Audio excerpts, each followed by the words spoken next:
When it comes to YouTube, there are countless videos out there about making money very quickly and the success stories that come along with making money, but seldom do people talk about the actual struggles or hardships that they're having financially. Now, in this video, I want to talk about the top 5 financial struggles and financial mistakes that I've made in my life in hopes that the next person coming along doesn't repeat what I've done. Now, the first mistake I've made is one that I think most people that are watching this video have probably made in their lifetime too, but it's thinking that you can make money exponentially fast. You see, there's so many different ways that people might think that they can see success. For me personally, it came about my freshman year of college when I was getting more interested in investing and more specifically in penny stocks. So when you hear the word penny stocks, you get a little like woozy to the stomach, or you probably should, because there's a lot of shadiness in that area. So for me, what happened was I ended up investing something as little as $100 into a penny stock. The next morning I woke up and that $100 had grown to $200. And I figured, hey, I'm going to be the next Timothy Sykes out here, because that was somebody I was seeing a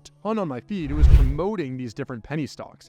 And so I started to invest a little bit more, and I threw in an additional $700. So I am now at $900 altogether. The next day I wake up, I check my account, and I'm at $1,400. And I'm thinking, oh my gosh, there's no downside to this. Let me put even more money in. So I put another $200 in. I was up to $1,600. And immediately after I put that in, the stock started to tank. And I just thought, hey, if I have thick enough skin, there's going to be no issues that go along with this. And I ended up watching that company literally go bankrupt and get delisted from the stock market. And I ended up losing all of that money I had invested. So at the time, that's $1,600 in college is a very significant portion of the money that I had. And that's just one way that I was just trying to get rich way too fast. Now, I think as part of this, it's fully understanding the actual goal of compound interest and investing. Because you see, I recently put out a video about investing $5 every single day instead of drinking coffee. And after about 40 years of spending $5 a day, you'd be at around $72,000. But instead, if you just invested that $5 every single day for the next 40 years, you'd be well over $720,000 at a 9% return. So when I finally grasped the concept of how you can get rich and how it's attainable for most people, even investing as little as $5 every single day, it really changed my mindset behind money. Now, my second biggest money mistake came just a few years later during the 2016-2017 crypto craze. This was before it really had caught on and everybody knew much about crypto, I guess, at that time. And I had invested something like $100 into XRP or Ripple, and it was like 0.3 of a cent. So I got a significant amount of the Ripple coin, if you will. And it ended up going well above, $1. And I had thousands upon thousands of percentage returns from this investment. I ended up taking a mere $100 to, I think it was well above $20,000 at the time. And I remember refreshing, and I would get so excited because it just went up another grand, or I'd refresh and it'd be $2,000 higher than where it was at. And it was pretty crazy during that time period. It was a lot of excitement. And I thought I could start packing my bags and get ready to retire because I just hit it big and essentially won the lottery. Now, obviously this was way too good to be true, and as like many other coins, Ripple ended up tanking. And I actually watched the valuation of that crypto wallet that I had go from well above $20,000 down all the way back to pretty much where I had bought the coin at. It is Future Dalton here. I am editing this video, and I'm just now realizing how very similar these two stories are, from the penny stock to this cryptocurrency one. I don't know how I didn't put 2 and 2 together at the time, but this is honestly like a little bit embarrassing looking back at this.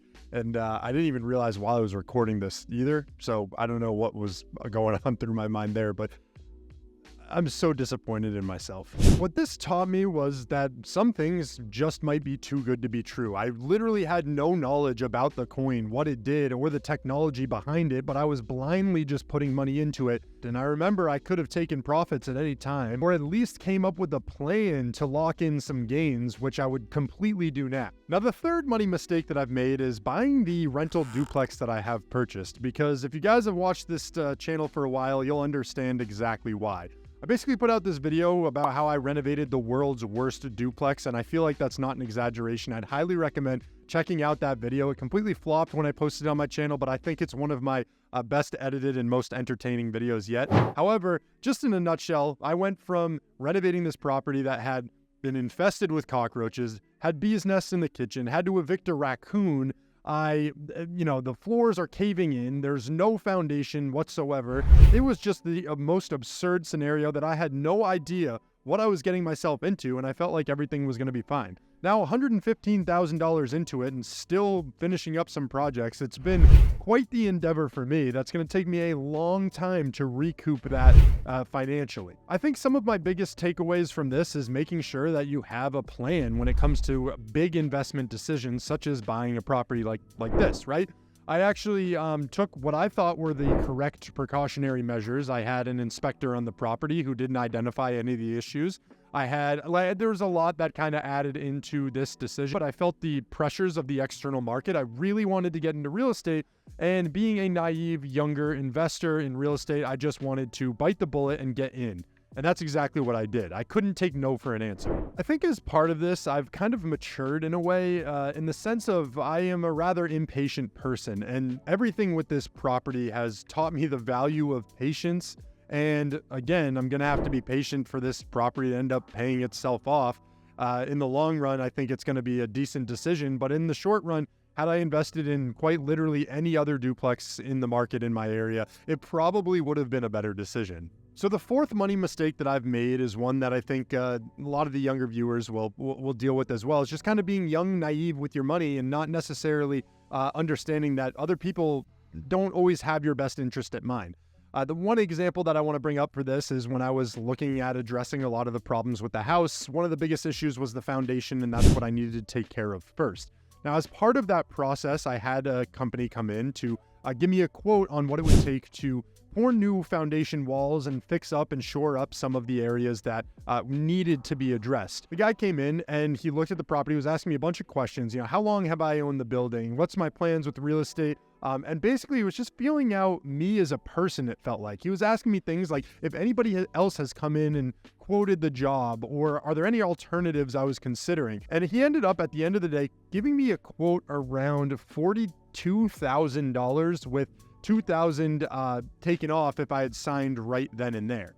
Now, I was absolutely panicked. I felt like I had no other choice. This guy basically framed it in a way that made it seem like if I didn't take advantage of the offer and accept it today, like the property was going to absolutely fall apart. So I signed the paperwork and I ended up paying actually I think it was like an $8 or $9 grand deposit on the job.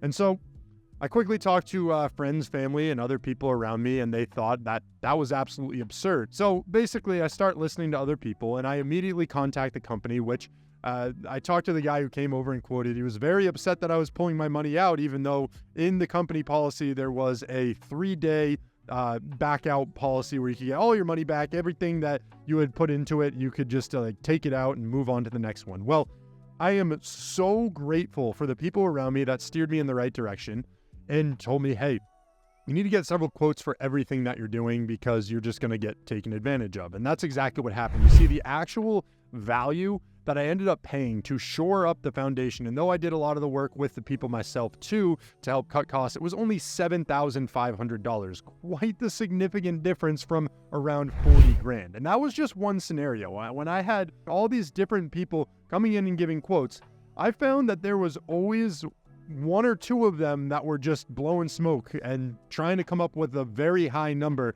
that wasn't reflective on what it actually cost to do these jobs. Now, I think the fifth money mistake that I want to talk about here is something simple. It's how I managed my taxes in the past. You see, I, for a long time, tried to do taxes all by myself, and it got pretty complicated, buying a property, starting a company, side business, what have you.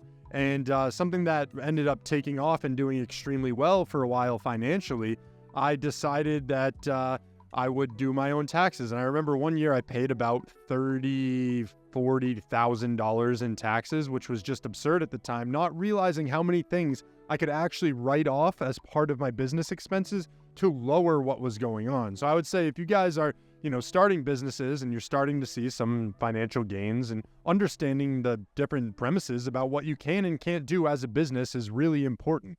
And that's pretty much the top 5 mistakes I feel like I've made. Some of those are, I guess, the biggest impact financially. I feel like for the most part, I've handled my money in a pretty solid manner, paying off student loans, not taking out car payments, things like that. but I'm sure that there's others that are quite significant that aren't included on this list as well. Now, I'm curious to know how many people relate to those money mistakes that I've made, and what is one of the biggest mistakes that you've made. I'd be interested to hear. Thank you guys for checking out this video, and have a great day.